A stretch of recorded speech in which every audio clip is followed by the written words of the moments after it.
Allez, il est temps maintenant de passer à notre zoom. Et aujourd'hui, nous avons choisi une destination dont vous n'avez sans doute jamais entendu parler.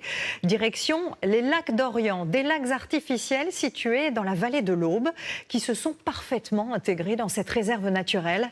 Un voyage que Mathieu Dupont et Christophe Niolac ont décidé de faire à moto, en tout cas dès qu'ils auront retrouvé la terre ferme. Regardez.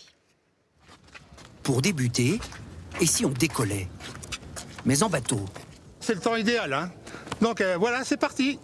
C'est l'expérience incroyable que nous fait vivre Salvatore pour découvrir les lacs d'Orient. Je pousse la barre, que ça décolle. Juste le temps de remonter les roues. On voit bien les lacs maintenant. À chaque fois, c'est le même enchantement, c'est la même surprise. Près de 400 millions de mètres cubes d'eau douce sur 5000 hectares au cœur de la forêt d'Orient. Au milieu, tu vois le lac est certainement le plus sauvage, le lac du Temple. C'est une réserve naturelle. On voit le découpage très sauvage. Et en été, on est en Croatie. En hiver, on est un peu au Canada. Mais non, nous sommes à 2 heures de la capitale et c'est bien l'homme qui a créé de toutes pièces ce paysage, à partir des années 60, en emprisonnant l'eau des rivières. Le lac amorcé, le lac du Temple, retient l'eau de l'Aube, alors que le lac d'Orient retient l'eau de la Seine. De véritables réservoirs naturels. Mais pour mieux comprendre, il va falloir se poser. Tout en douceur. En fait, ça glisse, c'est vraiment très très doux, le toucher est très très doux. Et voilà notre ULM, transformé en bateau. Un bateau qui nous monte même jusque sur le quai du port de Dianville. Bravo! Pour retrouver nos bolides à nous. Il n'y a plus qu'à repartir en moto. Oui, Bonne route. Merci. Une route aux longues lignes droites. Elle longe et encercle les 3 lacs sur plusieurs dizaines de kilomètres au cœur de ce plat pays forestier. Partout, les canaux sont nos repères et ce matin, ils nous mènent jusqu'ici, au bout du lac d'Amance, sur cet ouvrage hydraulique. Ici, on coupe la rivière Aube en 2. Ou nous la laissons passer dans le canal d'Amné et elle va en direction du lac réservoir Aube, ou alors on la laisse dans son lit naturel et elle continue son chemin pour aller alimenter la Seine un peu plus loin. Et réguler son débit pour sauver Paris des crues ou des sécheresses, c'est bien la mission de ces lacs réservoirs. C'est le poste de contrôle du PC Aube. Ici, on ouvre et on ferme des vannes avec toujours un œil rivé sur la météo. L'année dernière, en pleine sécheresse, 60% de l'eau qui passait à Paris provenait de nos lacs. Mais suivons le quad de Pierre-Marc pour un endroit top secret. À droite toute, le raccourci spécial motard, cette piste forestière qui traverse le lac d'Amance, longe les terres agricoles et débouche sur le canal de liaison avec le lac du Temple. Descente dans les coulisses du lac à 22 mètres de profondeur. On a 2 grosses vannes de chaque côté qui permettent de restituer de l'eau dans l'Aube et puis après dans la Seine. Je vais te les ouvrir un petit peu. Un mécanisme impressionnant. J'ai ouvert très peu là. Et qui fait du bien quand ça s'arrête. À la surface, on pédale. C'est super calme, c'est un petit air frais et c'est plat. C'est plat. Pour nous aussi, la route continue. Nous rattrapons la camionnette de Fabrice Joachim. Elle se dirige vers la réserve naturelle dans les méandres du lac du Temple. Mais pour le suivre... Vous êtes sur des sites protégés, oui. Il faut laisser les motos. On a un sol qui est complètement gorgé d'eau. Des zones de nature préservées au bord du lac qui favorisent la biodiversité. Ce qui fait l'intérêt du site, ce sont ces ceintures de végétation, ces grandes herbes là. On a les plantes en fleurs derrière, on appelle ça des mégaphorbiaires. Ensuite, on va avoir des ceintures de saules et ensuite des roseaux et enfin les plantes aquatiques. Tout ça, c'est un site de quiétude absolue. Créés dans les années 60, ces réservoirs de régulation immergent une partie de la forêt. Donc on sort de la forêt. Mais pourquoi là? On a un sous-sol argileux, complètement étanche, qui permet de stocker de l'eau sans qu'elle s'infiltre dans le sol. Et ainsi, on peut remplir et vidanger sans que l'eau ne s'échappe par le dessous. Un paysage où souvent on se sent seul au monde, comme Lilian et Maureen. Mais eux ne sont pas tout seuls. Il y a Luna. C'est sa première randonnée, si on peut dire. Et puis l'objectif, c'est qu'après, elle parte avec nous à chaque fois en road trip à droite à gauche. Elle supporte le sac à dos, elle accepte de se faire trimballer comme ça, donc c'est la belle vie. La belle vie aussi pour un autre animal de cette forêt d'Orient. Rendez-vous est pris avec ce passionné. On va chercher les lieux de stationnement de la cigogne noire. Hop. Nous voici cachés là où Fabrice a passé des heures pour faire ces images.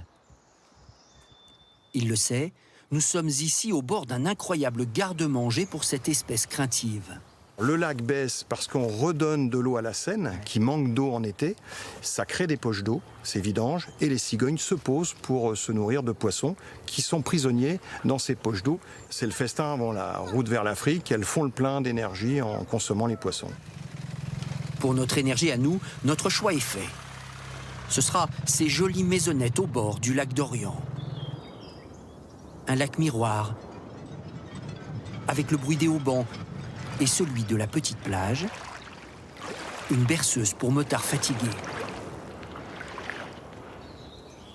Au petit matin, tout le monde a bien dormi. Bonjour. Bonjour. Petit déjeuner. Ouais, merci. Et une surprise nous attend. C'est mon mari qui pilote. Moi, je suis derrière. J'apprécie le paysage.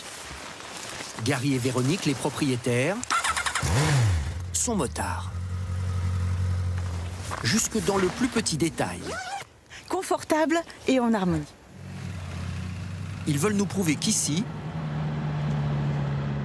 il n'y a pas que des lignes droites.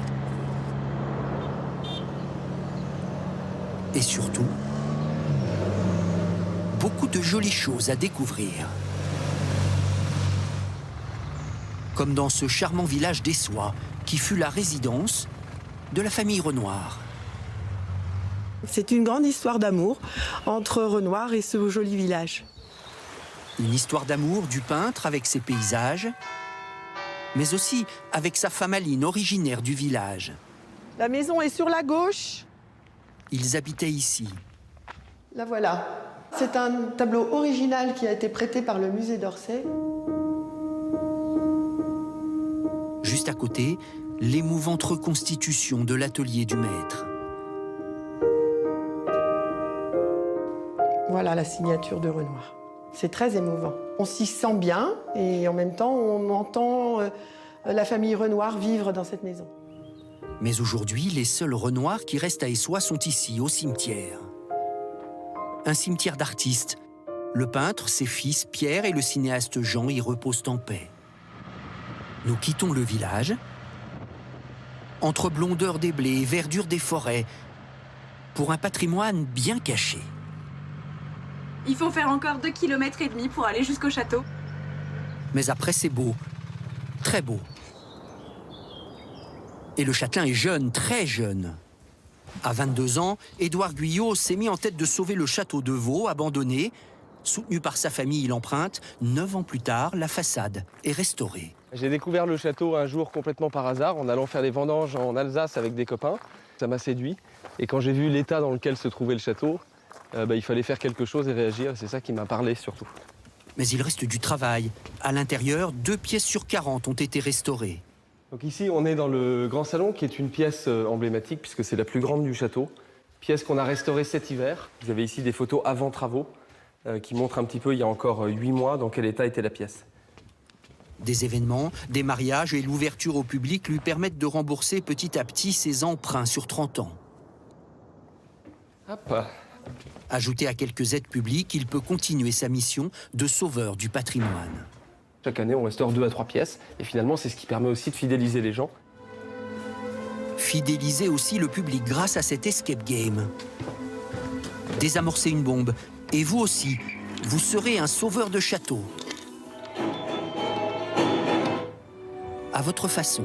Nous voilà tous sauvés grâce à votre courage. Sauver un château. Voilà qui ouvre l'appétit.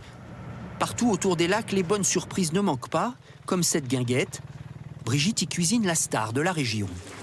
Vous venez pour l'andouillette Chaours? Exactement, c'est ici. Mais oui, face au lac. L'andouillette de Troyes, 5A. Amicale des amateurs d'andouillettes authentiques, avec une petite sauce Chaours, qui est un fromage de la région. Le temps d'admirer les signes du lac. J'appelle Christophe et Mathieu pour l'andouillette. L'andouillette est prête. Avec de la crème et des frites maison. Voilà. Ah, c'est pour le monsieur, là. Ah ouais, d'accord. Un repas à la bonne franquette. Merci. Bon appétit. Et c'est le ventre plein que nous reprenons la route, direction le plateau qui domine la côte des Bars. Des vignes à perte de vue. Voilà. Un selfie au plateau de Bleu. Super. Le plaisir, c'est la proximité avec la nature. On peut respirer les odeurs, on peut sentir le soleil. C'est la liberté de s'arrêter quand on voit quelque chose. Allez, on coupe le moteur. On a la grande respiration, en fait. Non, mais alors, je sais pas si... Soudain, un homme se rapproche. Il est monté à vélo. Vous permettez que j'essaye? Allez-y, allez-y. Bon, attendez. Hop. Ah, ça y est. Voilà. Visiblement, nos bolides lui ont tapé dans l'œil. J'aime bien, j'en ai fait un peu aussi, mais j'avais un 750 VF. Moi, j'aime bien. Moto, j'aime bien. Et quand on aime, c'est pour la vie.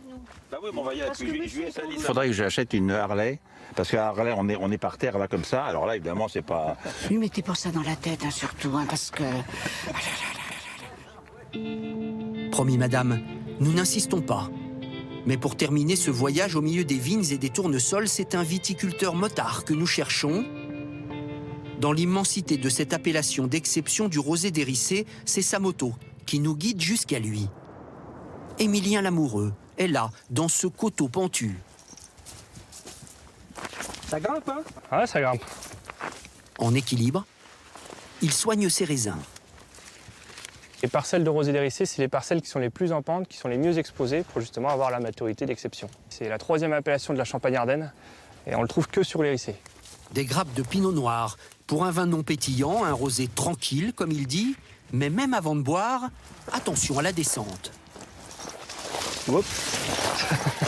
Ah, même quand on a l'habitude? Ouais, même quand on a l'habitude, on peut tomber. On est parti. Direction sa cave, dans le cœur du village d'Hérissé. Il va nous faire déguster une de ses meilleures bouteilles, une cuvée 2021. Un vin léger, fruité, structuré. La vôtre, et bon retour. Un verre, un seul, pour filer droit jusqu'au bord du lac, couper le moteur et profiter une dernière fois du spectacle.